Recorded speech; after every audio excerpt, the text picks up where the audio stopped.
Dear student, welcome back to my YouTube channel Manish Biowala. आज एक interesting topic के साथ आया हूं जो सभी कंपटीशंस के लिए इम्पोर्टेंट है और बोर्ड स्टूडेंट के लिए तो इम्पोर्टेंट है ही। कभी कभी एक क्वेश्चंस आते हैं और स्टूडेंट अक्सर कंफ्यूज रहता है, तो बहुत अच्छा टॉपिक है हार्ट का विकास। हार्ट का विकास, हृदय का विकास, एवोल्यूशन ऑफ हार्ट, ये टॉपिक है। हम इसके बारे में डिस्कस करेंगे कि कैसे साधारण जीवों से जब एडवांस जीव बने तो हार्ट भी साधारण से एडवांस बना। यह फैक्ट है कि हम वर्टिब्रेट्स की अगर हम बात करें कि वर्टिब्रेट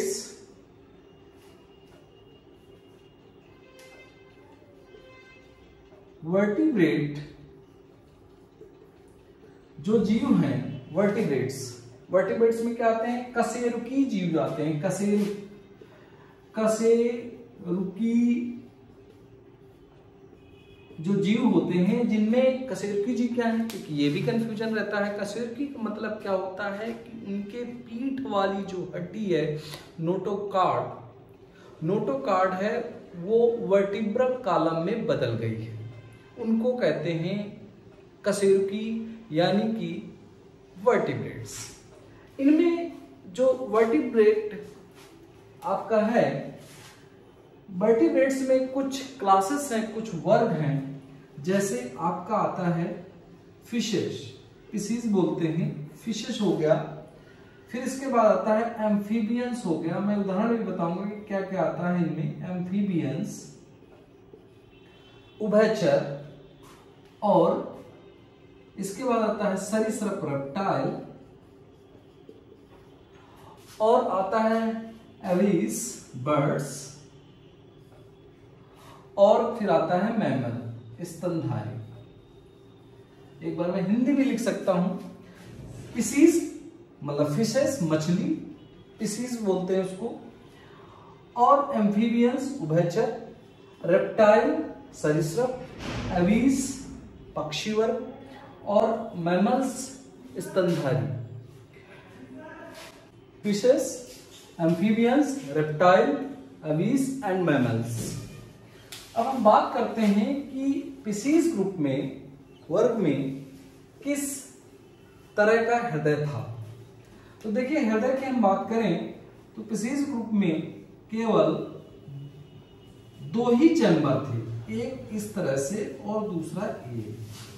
दो चैम्बर का हृदय होता है। एक होता है आलिंद, आलिंद को कहते हैं आर्किल, और एक है निलय। निलय जो है इसको कहेंगे वेंट्रिकल। तो आर्किल और वेंट्रिकल, आलिंद और निलय, केवल दो ही चीजें थे, दो चैम्बर का होता है। इसके बाद एम्फीबियंस में आते हैं। तो एम्फीबियंस में जो हृदय होता है वो 3 चैम्बर का होता है। 3 चैम्बर का हृदय है। 3 चैम्बर का हृदय, दो आपके क्या हो गए? आलिंद, 2 आलिंद और एक निलय। निलय कितना है? 1 है। एक वेंट्रिकल है। रेप्टाइल की हम बात करें तो रेप्टाइल में क्या है कि 3 से, अब कुछ रेप्टाइल में 3 चैम्बर, कुछ में जो है सरीसृप में 3.5 चैम्बर, और कुछ में 4 भी हो गए थे। जनरली हम माने कितना हो सकता है, तो हम मान सकते हैं कि 3.5 चैम्बर मान सकते हैं कि 3.5 चैम्बर। एक विकास की दृष्टि से देखें तो कुछ रेप्टाइल में तो 3 ही होगा, कुछ थोड़े से और एडवांस हुए होंगे, उसमें 3.5 हो गया था। यानी कि जो निलय होता है वो डिवाइड करने लगा इस तरह से, लेकिन पार्शली डिवाइड हुआ, पूरी तरह से डिवाइड नहीं हुआ, मतलब आंशिक रूप से डिवाइड हुआ। अगर आंशिक रूप से हुआ तो इसका मतलब 3.5 चैम्बर का है। तो यहाँ पर क्या है? निलय है, निलय, लेकिन पूरी तरह से पूरी तरह से ये डिवाइड नहीं हुआ, और दो तो आर्किल है ही है, दो आलिंद है ही है इसमें। ये बात क्लियर है।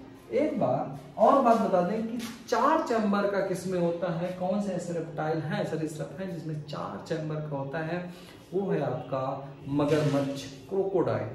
तो याद रखेंगे बच्चों, क्रोकोडाइल में 4 चैम्बर का होता है, जबकि उसको रखा गया है सरीसृप के अंतर्गत। इसके बाद हम अब इसकी बात कर लेते हैं, जो पक्षी हैं और स्तनधारी हैं, इन दोनों में ही 4 चैम्बर का हृदय होता है। 4 चैम्बर का हृदय है, यानी कि आर्टिकल 2 और वेंट्रिकल भी पूरी तरह से, निलय भी पूरी तरह से विभाजित होकर के कितने 2 चैम्बर बना लेता है। इस तरह से प्यारे बच्चों 2 आलिंद हैं, यहाँ पे 2 आलिंद और 2 निलय, 2 निलय है, यानी कि 2 वेंट्रिकल और 2 आर्टिकल। तो एक बार फिर से समझ लें, देख लेंगे। फिशेस जो पिसीज वर्ग है, फिशेस में 2 चैम्बर का, 1 आलिंद 1 निलय। एम्फीबियंस में 3 चैम्बर का होता है, 3 कोष्ठक होते हैं हृदय में, 2 आलिंद 1 निलय। और जाहिर सी बात है कि हृदय में रक्त अभी बताएंगे किस तरह से मिक्स होता है, किसमें शुद्ध अशुद्ध रहता है। रेप्टाइल में 3.5 चैम्बर का मान लेते हैं, क्योंकि कुछ रेप्टाइल में 3.5 चैम्बर का बन जाता है, और कुछ में जो प्रारंभिक रेप्टाइल सरीसृप होते हैं उनमें 3 चैम्बर का रहता है। तो 3.5 चैम्बर का एक मान लेते हैं कि 3.5 चैम्बर का है, और ये 3 चैम्बर का है, और ये 2 चैम्बर का है। और बर्ड्स यानी कि पक्षी और स्तनधारी प्राणियों में 4 चैम्बर का पूरी तरह से विकसित हो जाता है, कि 4 कोष्ठक का रहता है हृदय। 4 कोष्ठ होते हैं, तो 4 कोष्ठक का हृदय है, वो आपको बर्ड्स और उसमें मिलेगा। अब बात करते हैं कि जो ब्लड का सर्कुलेशन है वो क्या शुद्ध है अशुद्ध है, इसके बारे में अलग से टॉपिक पर करेंगे, लेकिन अभी यहाँ समझ लेते हैं कि सपोज यहाँ से पूरे शरीर का इधर से पूरा इस आर्टरी के थ्रू पूरा ब्लड आया एक चैम्बर में, आलिंद में, और फिर इसके बाद गया होगा, कहाँ गया होगा, निलय में गया होगा, वेंट्रिकल में गया होगा, और इस वेंट्रिकल से फिर पूरे शरीर में पहुंचा दिया जाता है। यानी कि यहाँ पर ऐसा आपको देखने को मिल रहा है कि अगर आर्टिकल में आया, ब्लड आया, तो यहाँ ऑक्सीजन मिक्स होने के लिए लंग्स में गया होगा। यहाँ पे लंग्स अगर हम बना लें तो लंग्स में गया होगा। यहाँ पर आपके फुफ्फुस हैं, फेफड़े हैं, तो फेफड़े में गया होगा मछलियों में, और फिर से शुद्ध हो करके ऑक्सीजन मिल करके कहाँ आ गया होगा, फिर से आर्टिकल में आ गया होगा। तो आर्टिकल में आया, देखिए यहाँ पे बिना ऑक्सीजन वाला ब्लड है और ऑक्सीजन वाला ब्लड, दोनों मिक्स हो जा रहे हैं, और निलय में भी मिक्स हो जा रहे हैं। यहाँ पर दोनों तरह का मिक्स ब्लड है, यानी ऑक्सीजनेटेड ब्लड और डीऑक्सीजनेटेड, ऑक्सीकृत और अनऑक्सीकृत ब्लड मिलेगा। इसके बाद हम एम्फीबियंस की बात करते हैं। इसमें भी कुछ ऐसे ही आया होगा कि